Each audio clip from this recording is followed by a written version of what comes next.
राम राम दोस्तों, मैं आपकी प्यारी दुलारी चुगल किशोरी। कैसे हैं आप लोग? हम तो बिल्कुल ठीक हैं और उम्मीद करते हैं कि आप भी रोज की तरह ठीक ही होंगे।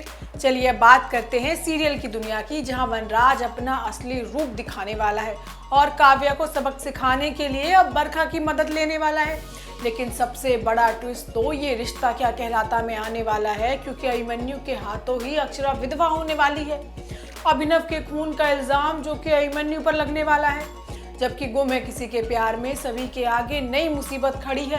अब देखना होगा कि सभी उससे कैसे निपटेगी। अब ये तो थी मोटा मोटी जानकारी, लेकिन पूरी जानकारी के लिए रोज की तरह आपको हमारा शो देखना होगा। तो चलिए पहले चलते हैं सीरियल के मोहल्ले में और जानते हैं कि अनुपमा के घर पर क्या हो रहा है। अनुपमा में अलग ही बरसात हो रही है। अरे भाई, दुख की और धोखे की, पानी की नहीं। दुख तो अनुपमा को हो रहा है कि उसके हंसते खेलते घर को अब पता नहीं किसकी नजर लग गई। तो धोखा तो वनराज को मिला है। उसे तो लग रहा है कि उसकी नींव ही किसी ने हिला दी है। अब वो काव्या को ताने मारने के लिए बरखा का सहारा लेने वाला है, क्योंकि वो अंकुश के नाजायज बच्चे के बहाने काव्या को लपेटेगा।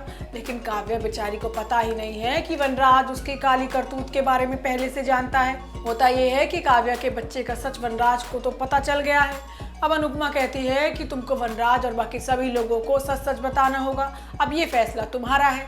अब काव्या समझ नहीं पा रही है कि वो आगे करे तो क्या करे।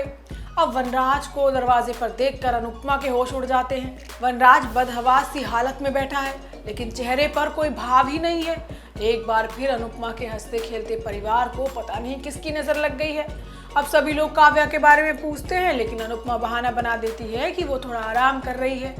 अब काव्या को लग रहा है कि वनराज को तो कुछ पता ही नहीं है, इसलिए काव्या वनराज से कहती है कि वो बिल्कुल ठीक है और बच्चा भी ठीक है हमारा। अब वनराज काव्या की सारी बातें सुनता है, लेकिन कोई जवाब नहीं देता। इसके बाद सभी लोग इस बारे में बात करते हैं कि भाई काव्या को लड़का होगा या लड़की। अब बा कहती है कि मुझे तो भाई लड़का ही चाहिए, लेकिन बाकी सभी लोग कहते हैं कि उन्हें लड़की चाहिए। अब वनराज के लिए सारी बातें सुनना बहुत मुश्किल हो जाता है और वो वहाँ से निकल लेता है। अब अनुपमा को पता है कि वनराज परेशान है, इसलिए वो उसका पीछा करती है। वनराज बाहर जाकर गाड़ी में चीख कर अपना गुस्सा निकालता है और अनुपमा ये रूप देखकर डर जाती है कि भाई अब तो आगे क्या ही होगा।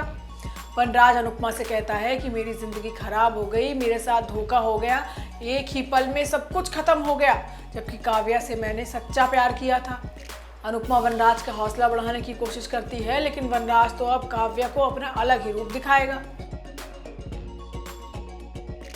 वहीं ये रिश्ता क्या कहलाता है में अभिमन्यु के माथे पर कलंक लगने वाला है, वो भी अभिनव की मौत का। अरे भाई, नए प्रोमो में दिखाया गया है कि अभिमन्यु अभिनव को खाई से धक्का देने वाला है और उसे मनीष देख लेगा। अब अक्षरा उस पर अपने सुहाग को उजाड़ने का इल्जाम लगाएगी। खैर ये तो आगे की बात है, लेकिन आज तो अभिमन्यु ने दिल खुश कर देने वाला काम किया है और अभीर को वापस अक्षरा और अभिनव को सौंप दिया है। होता ये है कि अभीर अभिमन्यु से कहता है कि आपने मुझे बहुत प्यार किया है, लेकिन मैं यहाँ पर खुश नहीं रह पा रहा। मुझे मेरे मम्मी पापा के साथ कसौली में रहना है। अब मैं उनके बिना नहीं रह सकता। अगर कुछ दिन की बात होती तो रह लेता, लेकिन हमेशा के लिए नहीं। अगर ऐसा हुआ तो मैं फिर दोबारा वैसे ही भाग जाऊँगा। अभिमन्यु अभीर की सारी बातें चुपचाप सुनता है। मंजरी बात को बदलने के लिए अभीर को आराम करने के लिए कहती है, लेकिन अभीर अपनी बात पर ही अड़ा रहता है।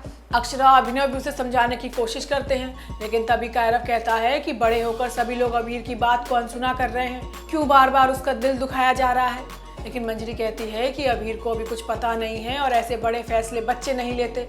मैंने गलती की, उसे अक्षरा से मिलने से रोका, लेकिन मेरी गलती की सजा मेरे बेटे अभिमन्यु को ना दी जाए। लेकिन स्वर्णा भी कहती है कि क्या गारंटी है कि आगे चलकर अभीर मानसिक तनाव का शिकार नहीं होगा और वो यहाँ पे खुश रहेगा। अब सभी लोग अपना अपना तर्क रखते हैं कि अभीर कहाँ खुश रहेगा और कहाँ नहीं, लेकिन अभिमन्यु सबको चुप करा के अभीर को वापस अक्षरा अभिमन्यु को दे देगा और कहता है कि आज से अभीर अपने मम्मी पापा के साथ रहेगा। अब अभिमन्यु दूर से ही अभीर को देखता है और अपना दुख छुपाने की कोशिश करता है और इसी में वो घर से बाहर निकल जाता है। अब अक्षरा को अभिमन्यु के दर्द का अंदाजा हो जाता है और वो बेचारे उसे संभालने की कोशिश भी करती है, लेकिन आगे आने वाले एपिसोड में भयंकर ट्विस्ट आने वाला है। अब अभिमन्यु के हाथों से ही अभिनव का खून हो जाएगा।